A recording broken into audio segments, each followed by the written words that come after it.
Eh bien, bonjour à tous, bienvenue dans cette nouvelle vidéo. Petite escale en Loire-Atlantique à la pointe de Penbron.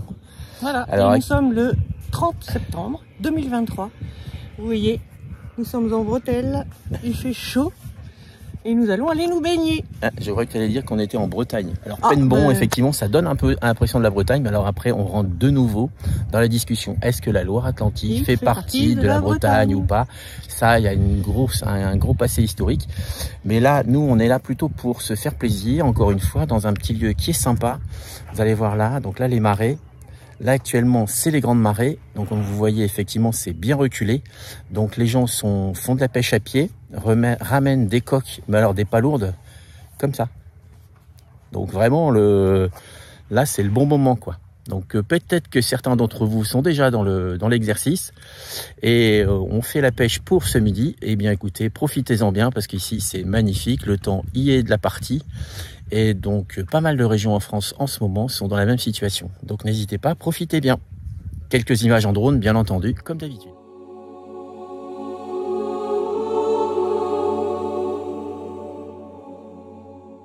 Le site de Penbron, sur la commune de La Turballe, se trouve à proximité des marais salants de Guérande. La pointe de Penbron s'élance dans l'océan. C'est une presqu'île sableuse qui borde le trek du Croisic. Cette pointe constitue le plus grand massif dunaire naturel du département de Loire-Atlantique. La signification Penbron vient du breton pen et bron, signifiant littéralement le bout de la hauteur arrondie.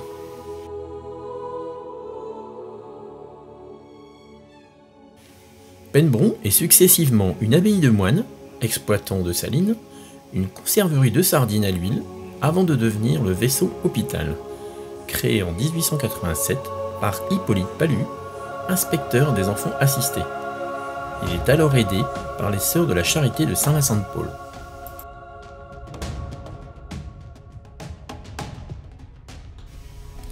Au début de la Seconde Guerre mondiale, Penbron accueille des enfants allongés de Berck. Ils sont alors 120, ce qui porte l'effectif du sanatorium à 525 enfants. Mais également des réfugiés parisiens, des Polonais en fuite, qui se cachent alors dans les bois de Penbron, dès lors appelés les bois des Polonais. En juin 1940, les Allemands réquisitionnent le sanatorium. Ils l'occupent partiellement au cours de l'année 1941. Les Allemands commencent la fortification de la presqu'île en 1942 et Penbron voit alors plusieurs cantonnements de troupes allemandes, entraînant des dégradations sur le site.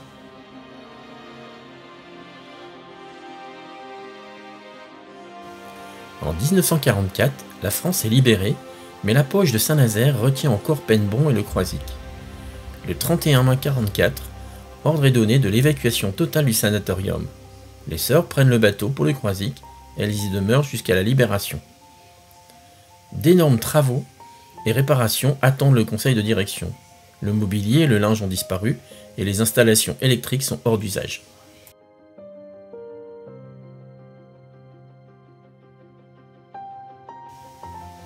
Mais en juillet 1946, Sœur Le Tourneau reçoit un courrier annonçant que Charles-Ernest Panckoucke, héritier d'une famille d'éditeurs parisiens, lègue sa fortune à l'œuvre de Penbron.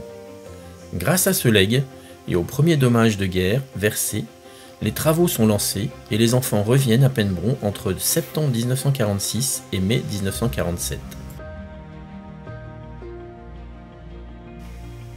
L'ancien sanatorium héberge aujourd'hui le centre marin de Penbron, spécialisé en réadaptation fonctionnelle, mais également l'hôtel de Penbron, 3 étoiles, avec 43 chambres.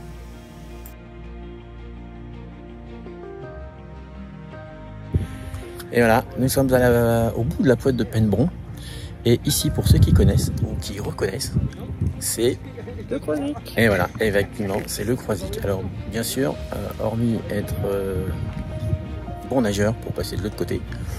Faut un bateau. Faut un bateau.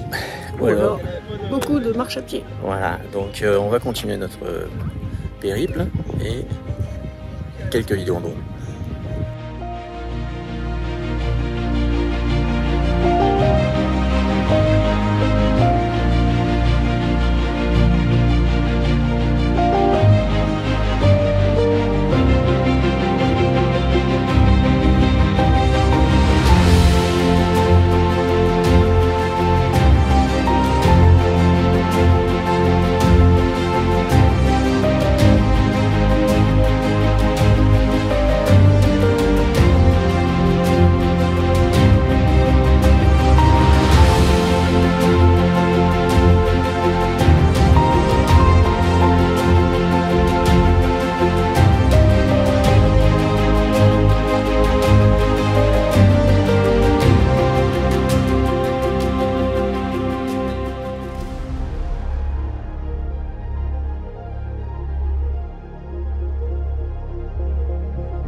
Guérande et ses célèbres marais salants.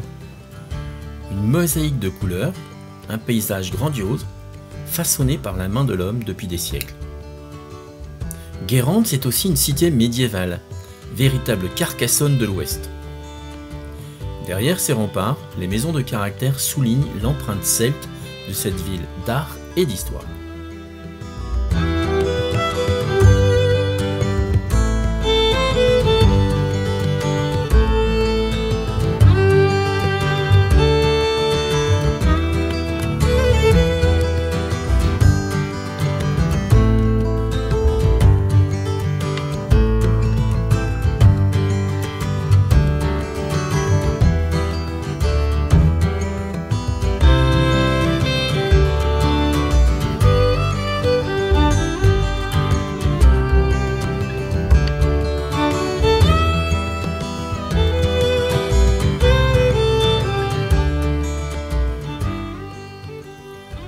Protégée par ses remparts, Guérande s'affirme dès le Moyen-Âge comme la ville-centre de la presqu'île.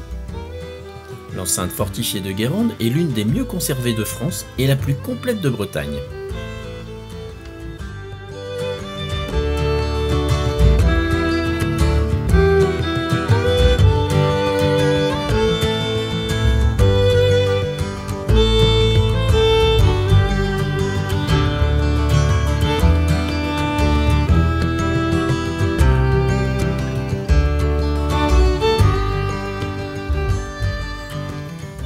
Six tours et 4 portes ponctuent ces 1300 mètres de courtine. Elle est un remarquable témoignage de l'adaptation rapide de l'architecture militaire à l'apparition de l'artillerie. La porte Saint-Michel et les remparts ont été classés monuments historiques dès 1877.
Terre de sel et de granit, Guérande accueille environ 1,5 million de visiteurs par an.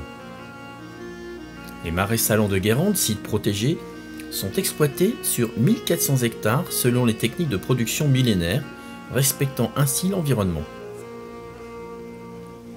Le bassin de Guérande est devenu officiellement site classé en 1996. Un label rouge a été lui obtenu en 1991. La profession compte environ 280 à 300 paludiers, livrant entre 8000 et 12 000 tonnes de gros sel et 200 à 300 tonnes de fleurs de sel à la consommation chaque année.